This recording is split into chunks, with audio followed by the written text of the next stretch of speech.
Wait, do black holes not exist? There is a new article that I think is revolutionary for science and reality, where scientists are admitting that they don't know much about black holes and whether they even exist.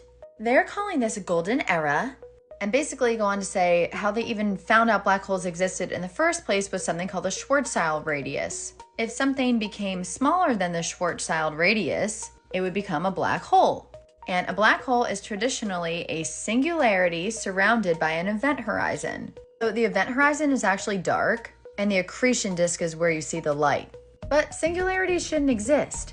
And science is finally admitting that they need a deeper theory on black holes and what is inside them and if they even exist. I'm getting to a very exciting part, hold on. So now they are looking for new physics and the next layer beyond Einstein's theories in what might be inside a black hole that is maybe not the singularity, that maybe when we look at black holes, we're actually looking at the surface of something. They're calling that a singularity-free black hole.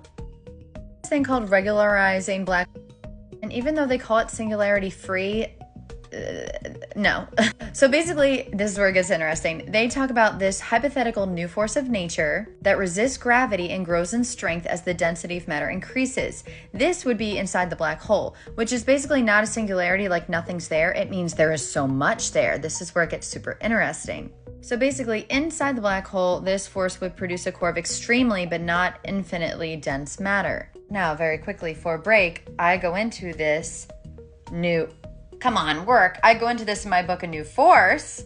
Basically, if you think about our eyes are like a black hole, they're projecting and they're also absorbing just like a black hole in space. And what is inside the black hole of the eye? It is my spirit. It is my soul. It is the intangible you cannot see, but it is so effing dense with my emotions and my feelings and my thoughts. Inside these dense black holes might just be what I think, this is going to sound crazy, is a fifth dimensional world of our higher selves, or what you might call God energy, or just something beyond this that we can't understand. And I talk more about it and the science about it in my book. They're kind of saying the same thing, that there is something fucking in there. And if they can't figure it out, they basically say that black holes would force us to concede that the universe is not entirely ruled by physics. And the one place we can never see inside a black hole is somewhere we can never truly understand.